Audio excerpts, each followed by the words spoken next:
Well, thank you for tuning in to another episode of the Zealous Podcast. I'm Rocky Snyder. This week I have James Collins. He's the head performance coach for New England Revolution, the Major League Soccer team. And he's just going to tell all about his way of getting there through Kansas City from Ireland and all the things he's doing with the team to get them prepared for this upcoming season. Be sure to subscribe if you haven't already, and I hope you enjoy it. So when did you come over from Ireland? Because you were with Sporting Kansas City, and before you made it with the New England Revolution, which was, a couple of years ago, you signed in with them, didn't you? Yeah, so I moved to the US in, it would have been, I'm trying to think, 2014, I think. So I moved in 2014 to do my master's in strength and conditioning at Springfield College. All roads lead through Springfield College. That's remarkable. Like, I have had so many people. I went to UMass Amherst, by the way. Oh, nice. So we're almost brethren there. But so many people have gone through. They've got just a phenomenal program for exercise science, strength conditioning. But how did you land there? What inspired you to leave Ireland to go to Springfield College? I think it was the program itself, to be honest. I was looking around a little bit, and at the time, most master's programs were mostly either research or top based. I think at the time I needed to improve on the coaching aspect. And Springfield, so I got a dog running around here, so he's not too noisy in the back. And Springfield was the one that offered that kind of mix between academia and but also the actual coaching element. Because they kind of force you to go out and coach, and then you also see the amount of alumni that have gone through the program who work in NFL, Major League Baseball, big Division I college, that obviously success kind of leaves clues within the program. So that's what kind of drove me to apply, and I was very fortunate to get accepted, and it was a fantastic experience.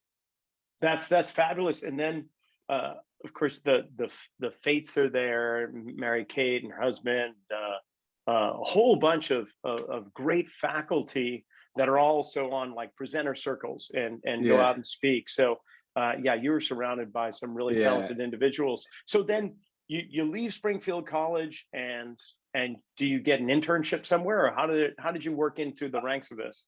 Yeah, well, with built into the program within Springfield, they make you do quite a few internships.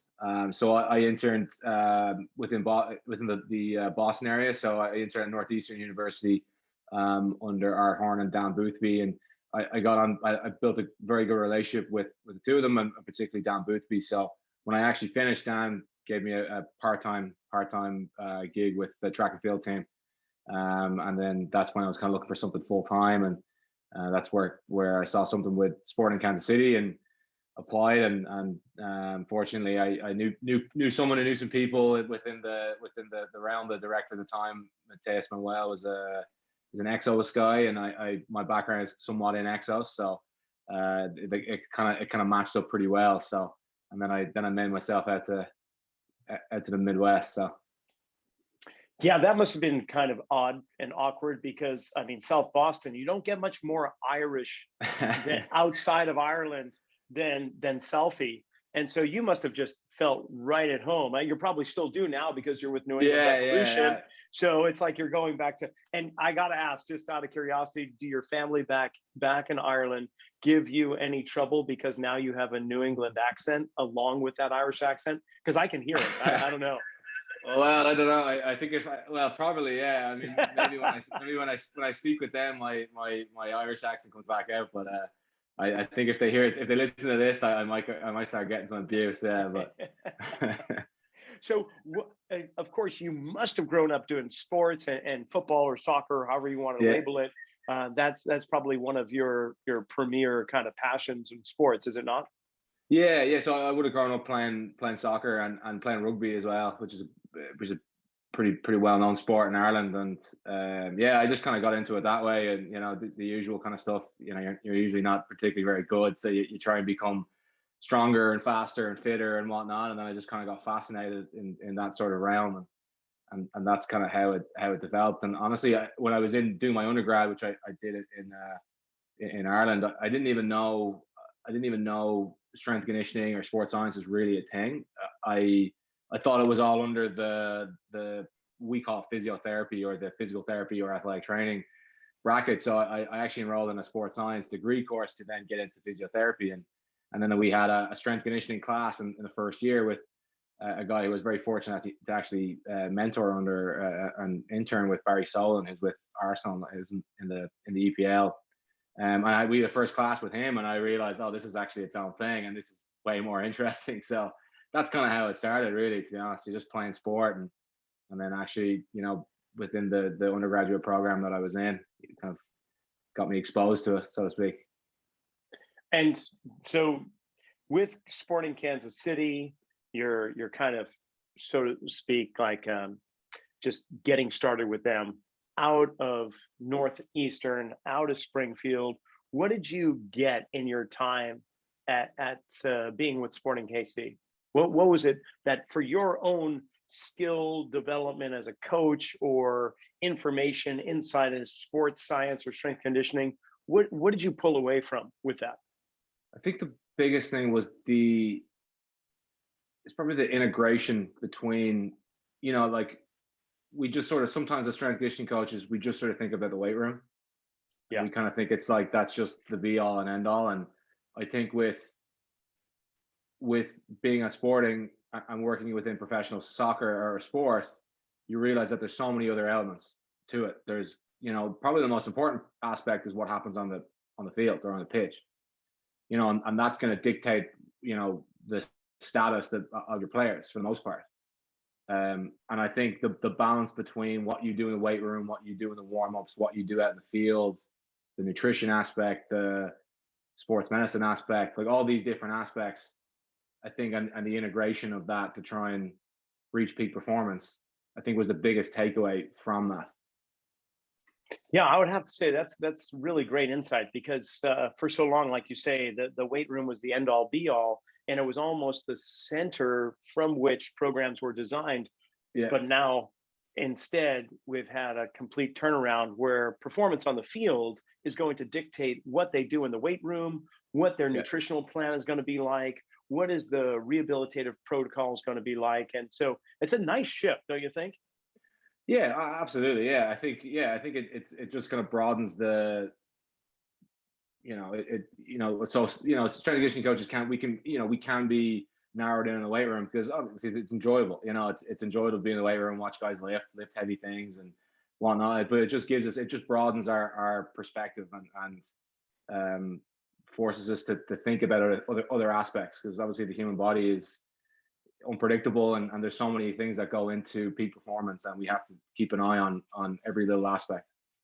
Well, and then in terms of the weight room, if we're looking at actually how an athlete is moving across the pitch, they are not moving in a bilateral nature where both legs are moving in the same direction at the same time, right? We're contralateral bipeds. Yeah. We're using oppositional movements in our body to create load, lengthening and shortening and so on. And yet it's interesting because historically we'll go into the weight room and we're doing primarily these bilateral lifts. And so I guess the question here is, how did looking at how the players move transform your strength conditioning programs at KC or even at New England now? Are you doing more unilateral movements compared to bilateral? Are you doing contralateral actions? Are you really working on oppositional motions between body segments? And I don't want to put you on the hot seat or on the spot, but I'm just curious, like, or do we just continually go with here are our main staples, we're going to hip hinge, we're going to squat, we're going to deadlift, and somehow miraculously that's going to carry over into some type of sprint mechanics on the pitch? Well, yeah, I think we try and cover all our bases, but I think because we're in the professional, and it was slightly more difficult within Sporting, because when I was there, I was mostly with academy. I was at academy for the first year, and then second team and academy for the second year. So I had a lot of athletes to myself. So it was difficult there. But currently at the Revolution, and I was previously at Minnesota United as well, where I was able to do this, where we were able to bucket players into different categories. So if a player were you working with Adam Adam Parr? No, I wasn't. No, I left, and then I left for New England, and Adam came in. I see. Okay, so that was the turnaround. Sorry to interrupt, but go keep going. No, you're good. No, you're good. So we'll take things like previous injury history, and we might say, okay, this guy has a history of maybe hamstring issues, so we might give him some extra. It might be built in within that team lift, or he might get a supplemental lift at some other point in the week. So we'll try and give guys like some of the staples. We'll do some hex bar deadlift. We might do some single leg stuff, hinging, split squats, what have you, and then we might then at some point in the other week, or maybe it's built in, where we'll do something extra for a guy with a hamstring, or a guy with an adductor injury, or what have you. I see. All right. So then you have some primary lifts, like in the weight room itself, and then there is accessory lifts, right? Or do you find that all your players have to hit these main lifts, and if so, that's cool. How do you accentuate their mechanics on the pitch in the weight room? Like, are there special accessory lifts that you're doing? Are there some type of bands or cables required? Like, how are you getting specificity to transfer from the weight room onto the pitch, vice versa? To be honest, we're not. I'm not sure if anyone is strictly within the weight room. I don't think so. I think some of the specificity will come from things like movement skills. Like maybe within the warm up or what have you, we'll do some change of direction stuff, or some accelerations, or like top speed mechanics, like wicket drills, or what have you, like that. But I think specifically from a hex bar deadlift or a split squat, I don't think there's any transfer. I think it's more of the stronger the athlete, the more robust they become, and the more they can tolerate on the pitch. Oh, and now you've got a wide range of ages. I mean, you guys just signed today. Yeah. I think you just signed a 16-year-old to the first team. Yeah. That's phenomenal. I know he's been with the academy for a few years, just signed the deal, or I just saw it announced here. And how does that play into it? I mean, because we're dealing with still significant hormonal changes at age 16. Yeah. Compared to your 30-something-year-old veterans. Yeah. Fortunately, within the Revs, our performance department is built out where we have a strength and conditioning coach with the academy, a strength and conditioning coach with our second team. So typically the pathway is that they start and come into the academy, and they do their kind of movement literacy, and they kind of get, start learning squatting patterns, hinge patterns, split squats, all these things with our guys in the academy, and then if the player does well, he progresses into the second team, and he gets a little added stimulus to that. So by the time we get the players, they tend to be pretty good movers.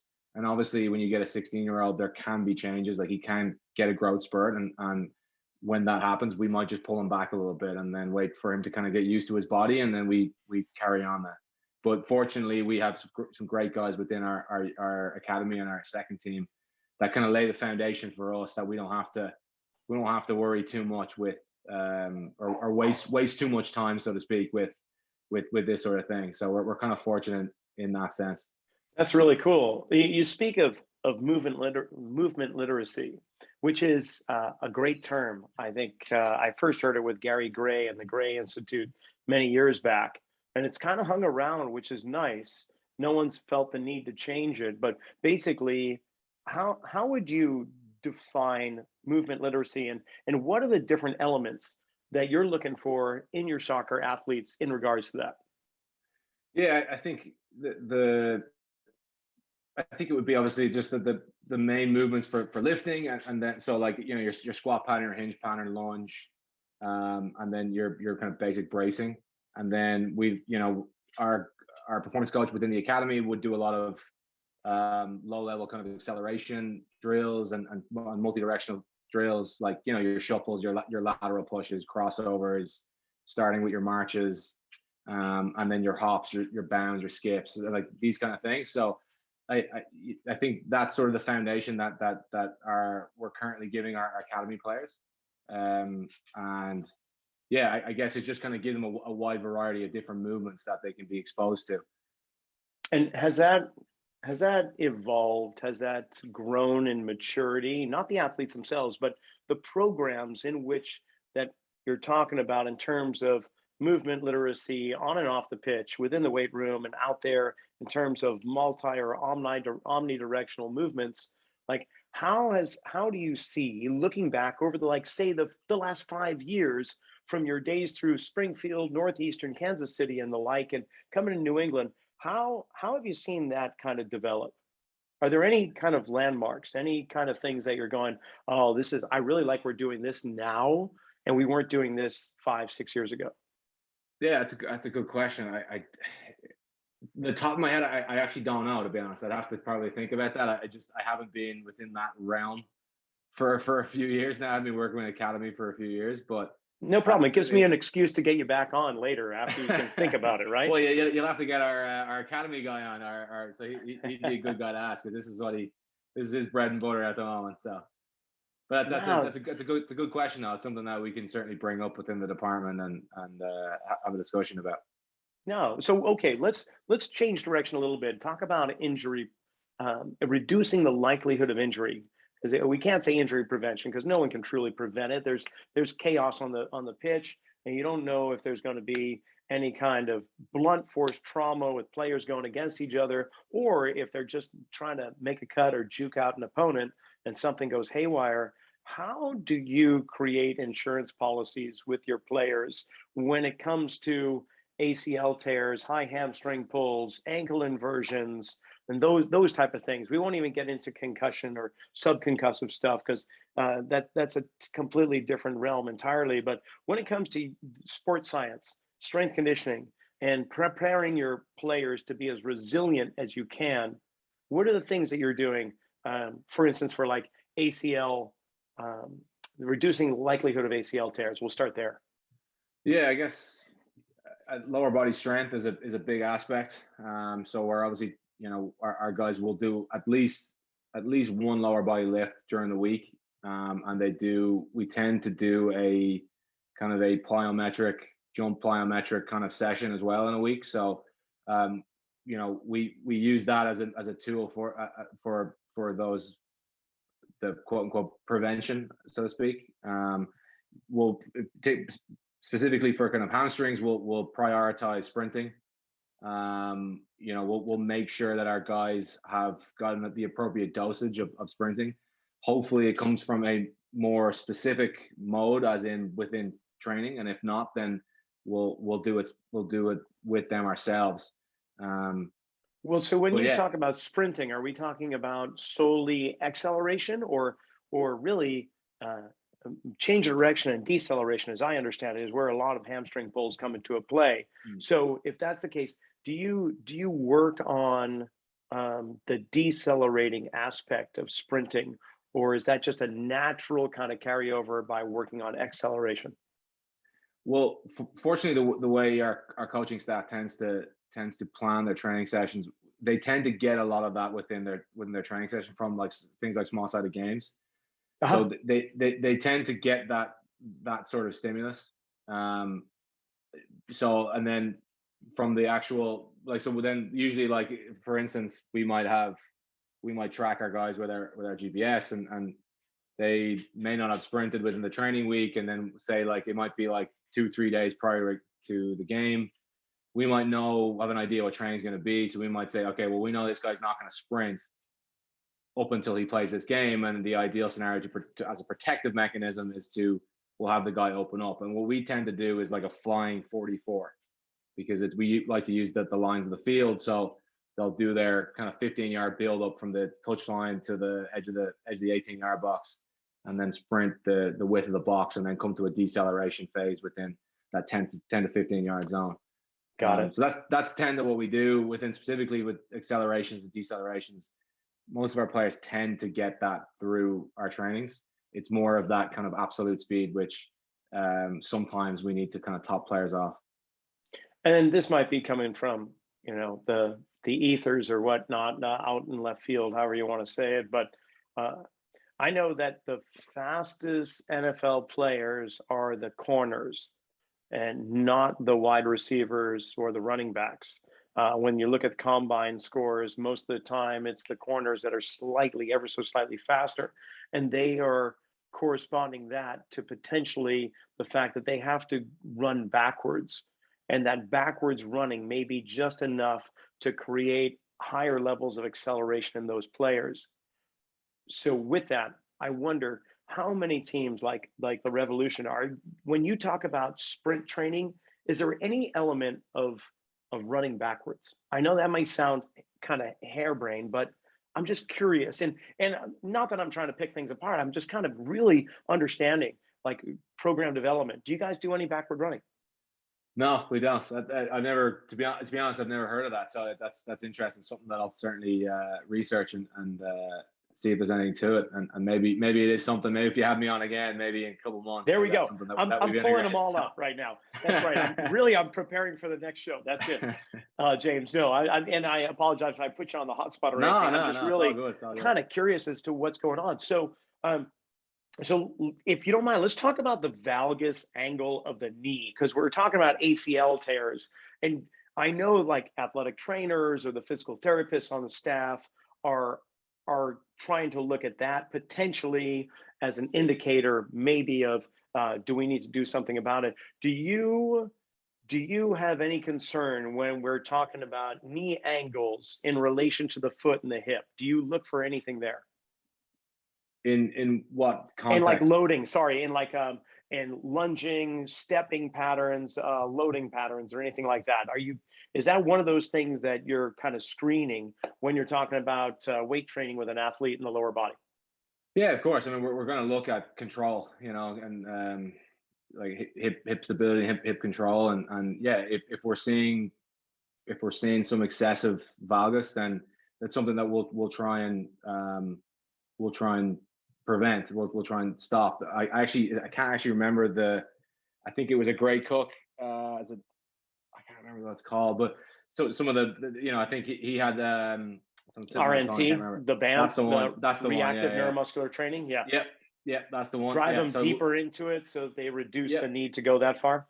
Yeah. So yeah, I tend not to have too many guys with that issue currently. But yeah, something like that is something that we would usually do to try and mitigate that. And what's your biggest challenge in the weight room with these athletes? Is it that you've got an international flavor of athletes that make up the team, and so you're dealing with the cultural differences of this nation's way of strength training, or just getting them into the gym? What would you say are your biggest challenges? You kind of hit the nail on the head there. I think you're dealing with a lot of different cultures. Certain parts of the world, strength conditioning or lifting wouldn't be particularly prominent within the world of soccer. And then, that you've got the kids that have gone through the collegiate system in the US who, in the spring, they're basically just weightlifters, you know what I mean? So you've got the two different types of people, and that is the biggest challenge. And I think ultimately it's just gaining trust, getting your athlete to trust you, and you kind of trying to educate them on the benefits of why they should be doing it. And there's also compromise. You're dealing with grown men, so if they're coming in and they don't want to do something, or they want, we might have like 5-6 exercises and they're like, look, I'm not feeling this and this today. Okay, well, how about we do 3 out of 6? Deal? Done. Okay, great. Like there's sometimes you just have to compromise with the player, and that's just the nature of working with pros. But over time, hopefully they'll learn to trust you, and from educating them and just them just being around you and building a relationship with them. Hopefully over time you can try and break those kind of barriers down. Certainly. Now, in the world of strength conditioning, the title of strength conditioning coach in professional sports seems to be transforming or dissolving and reforming into things like the director of performance, or even head sports scientist, or other labels or titles that are coming out. And I'm curious, with you being sports science, or what, actually, are you the head performance director? What is your official title with New England Revolution? So yeah, my title is the head performance coach. So we also have my boss, Jared Phillips, who is the director of performance, and then we also have a first team performance coach who works with us as well. So, well, I mean, look, a title is a title. It doesn't really matter at the end of the day. No, you know what I mean? So, it's what you're doing. So that's my question: is like, what encompasses, what are the roles that you have to take on within the Rev? Like, in when it comes to sports science, where do your responsibilities go? When it comes to, obviously, we talked about strength conditioning, but what are the other elements that make up your position? yeah, well, we've obviously touched on a lot of the weight room stuff. So I would program a lot of that, but I would do the quote unquote sports science, work, which would be, GPS, training load monitoring. We would do, we have a force plate, so we do stuff with the force plate, and we've got some of the valve performance equipment as well. So like the force frame, and so it's an all encompassing role within the weight room and strength conditioning side, the kind of more analytics. I have done bits and pieces in the past with return to play and rehab, some of the more the end stage stuff. But yeah, so I guess I kind of do a little bit of, I wear a couple different hats, I suppose you could say. I'd imagine, and with the force plate technology that's really emerged over the last 10 years or so, you guys have been using it. How important? How much do you lean on that when it comes to load, rep count, sets, rest, and so on? How much have you integrated force plate technology into your conditioning program? The last season, what we did, for me, I was mostly looking at neuromuscular performance or neuromuscular fatigue, whatever way you want to call it. So we did counter movement jump 2 days post the game, and then we did also match day -1. And the reason for match day -1, I've got a study that I'm hoping to get published in the next couple of months that is we're trying to look at the relationship between the GPS and our jump score. So we're predominantly looking at modified reactive strength index, but also we also looked at the two metrics that form RSI or MRSI, so time to take off and jump height. Still working through some of the statistics on it, but we were just trying to find that to kind of guide us. Certainly +2 if a certain player is maybe not recovering as well as he typically does. Unfortunately, we use Hawkins Dynamic, and their cloud-based system is fantastic, and they make it really easy for us to analyze the data, very quick and easy to analyze it. So we might then see, okay, X player is not recovering as well as he typically does post game. So, okay, maybe, hey, go in and get yourself a massage, prioritize sleep later on tonight and nutrition, or do some recovery modalities or what have you. And then the match day -1 was kind of just more exploratory. We're trying to see if we can find something. Yeah, and what is the differential? I mean, what is the relationship between, say, post game and match game -1, and in terms of fatigue levels? Is it sizable, or it would be, yeah. Like is. 2 days post game, yeah, you'll see a decent reduction. That the exact number I don't have it on me right now, but you would see a pretty sizable reduction 2 days post game opposed to match day -1, because obviously within the week, there's built-in tapers and what have you. So players are a little fresher. So, or they certainly should be, because it's the day before the game, right? So. Yeah, truly.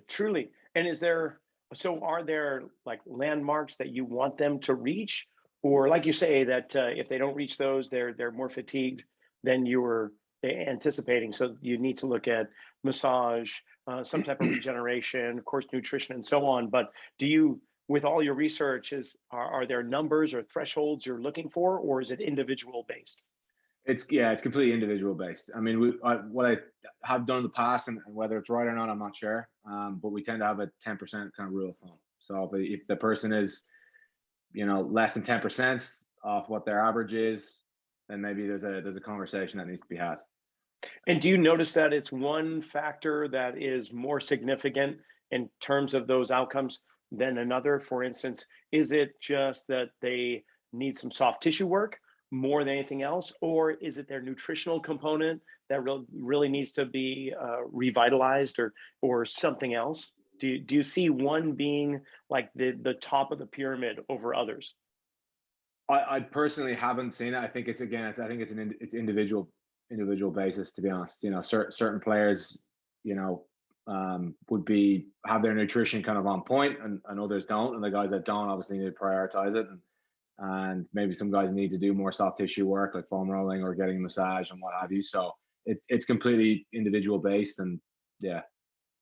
Yeah. Okay. So when it comes to nutrition, because that seems to be the most disconnected of all subjects when we talk about, well, healthcare, professional sports, and so on. And only now, I would say in the last 5 years, maybe 10 years, is it becoming infused into programs. Because, I mean, you look at what players, NBA and NFL players alike, were eating in the 90s, and they were having hot dogs on the sidelines, or they were, they were partying up a storm, and no one was really looking at nutrition as strong as they are today. So do you have a team nutritionist, or is that part of your umbrella of roles too, that you're going to give specific or general information to the players?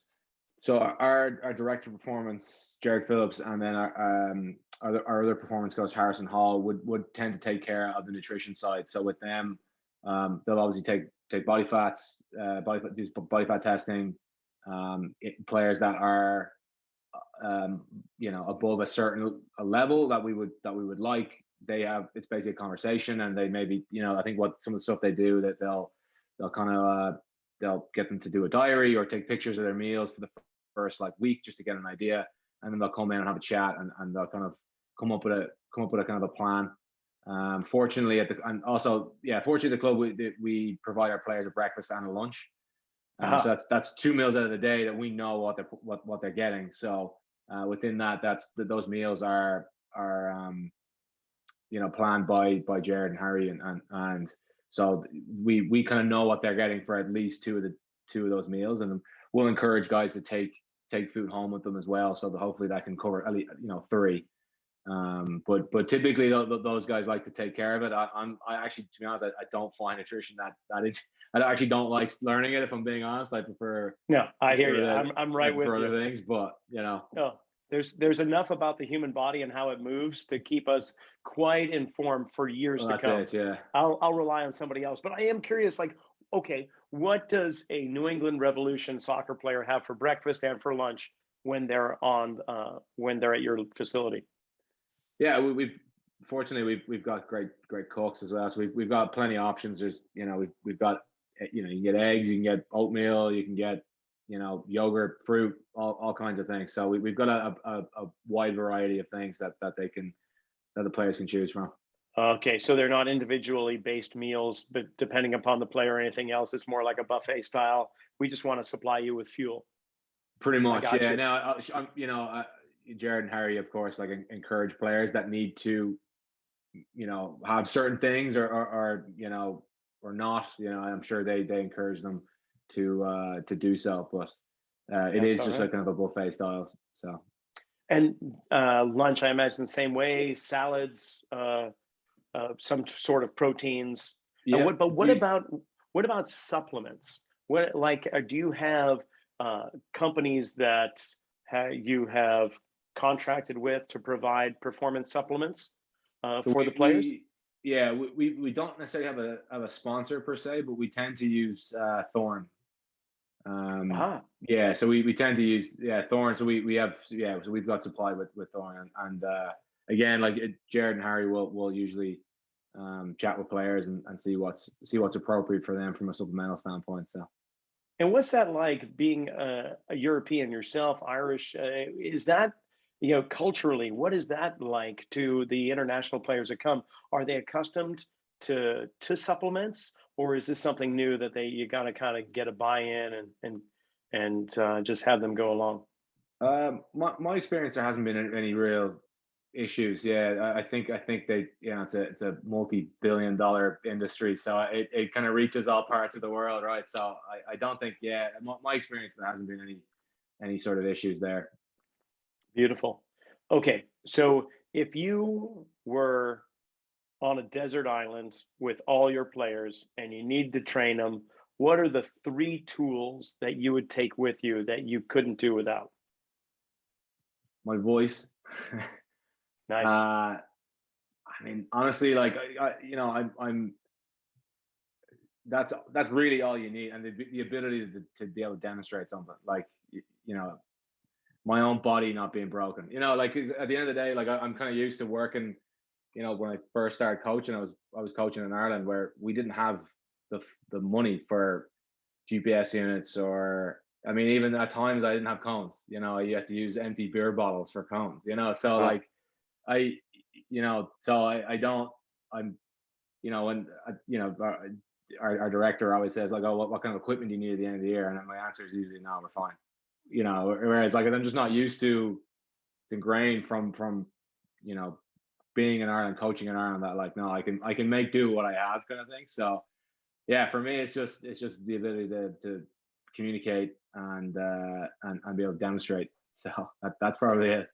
That's brilliant. That's the best answer I've had when asking that question to anybody so far. So that it was unexpected. I was thinking you would be saying some type of training tools, but you're absolutely right. I mean, if you have a voice and you can demonstrate and you can get people to do exactly what they need to do, then I mean, isn't that a successful coach?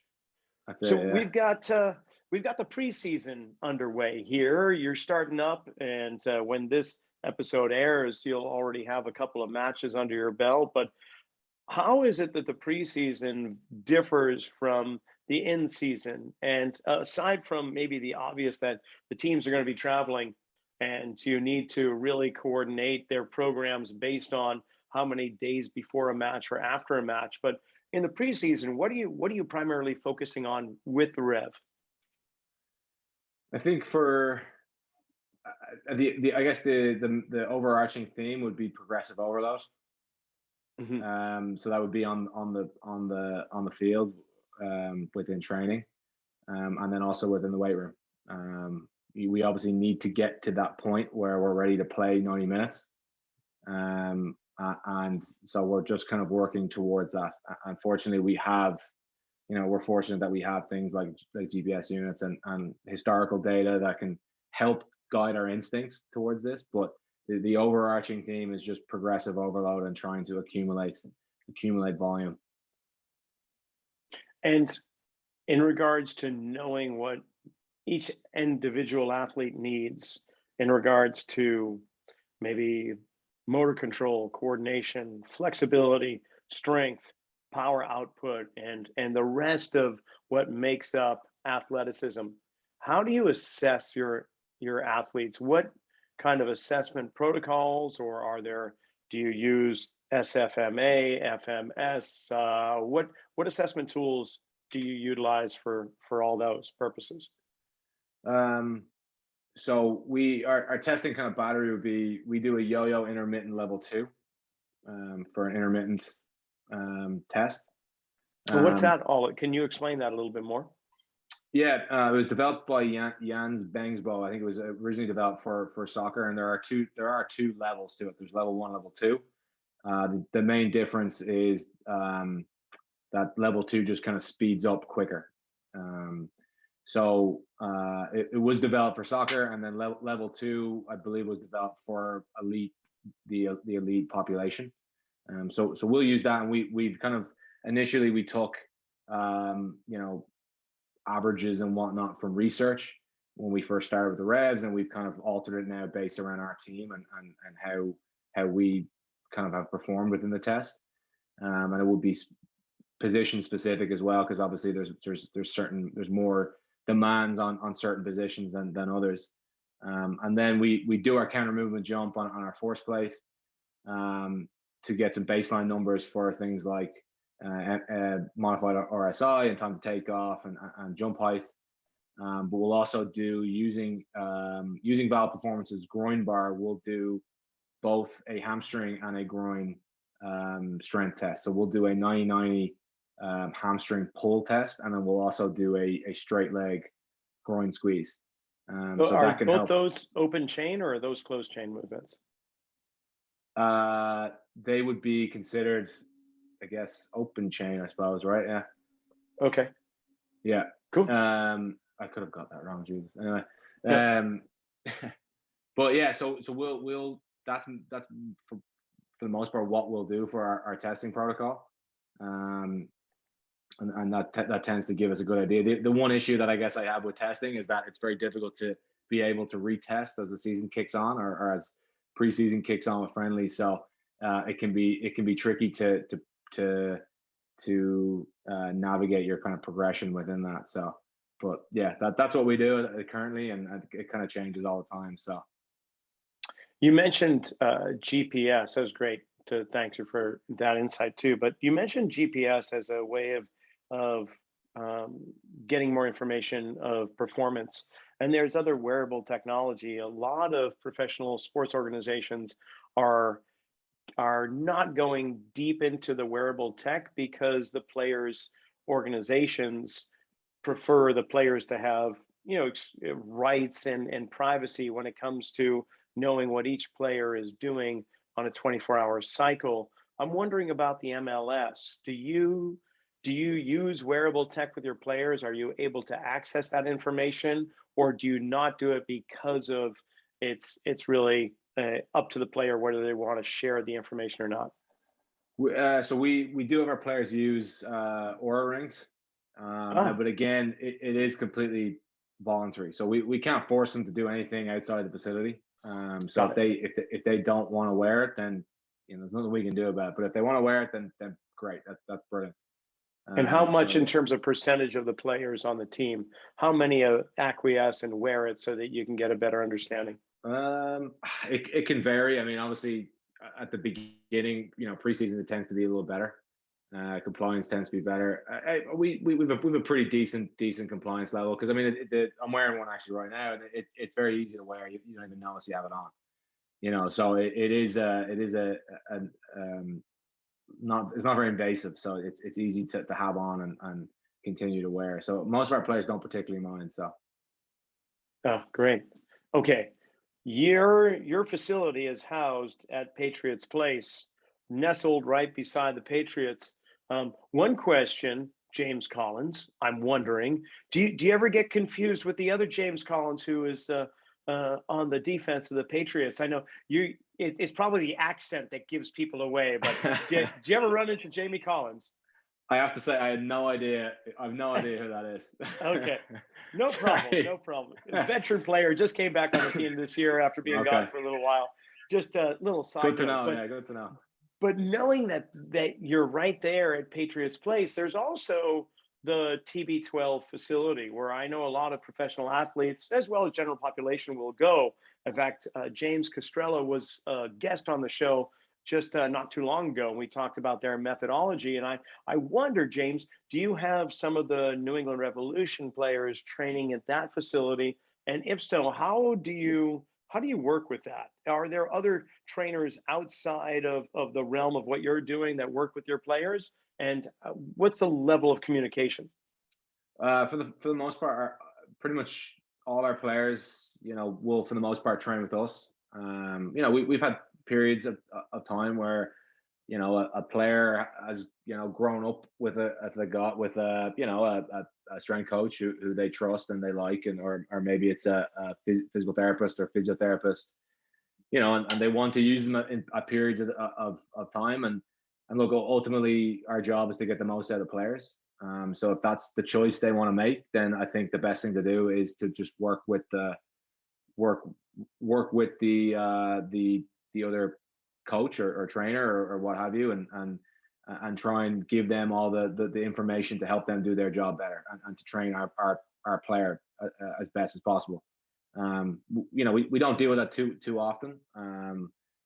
So, but look, if a player wants to do that, they want to do that, and that's fine. I get it. Like they might just trust someone that they know for years, that's trained them for years, and that's totally fine. And it's our job just to try and help that player get better. And if it's us providing GPS data or what have you to another coach, then that's great, and then that's what we'll do. Gotcha. Open doors.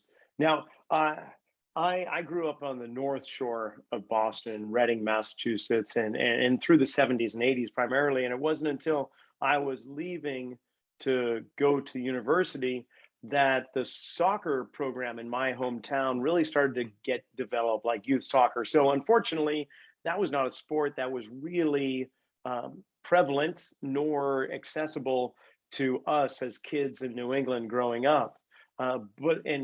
But a lot has changed in that time. And my kids, well, they grew up with soccer, and I've been a soccer coach for I can't remember how many years, but with USA Soccer and all, or US Soccer and all that, and FIFA. But and I got to be honest, and don't hold it against me. I'm an Earthquakes fan because I'm out here by San Jose, but I do have my heartstrings get pulled toward New England just because. But you guys have had remarkable success, much more so than the Earthquakes, at least as of late. You guys made it to the MLS Cup last year. You've won it on a few different occasions. It seems like you've got a really solid recipe for success. And I guess my last question is, what's going to make this season different than last season? How are you preparing in regards to getting ready to win the Cup this year?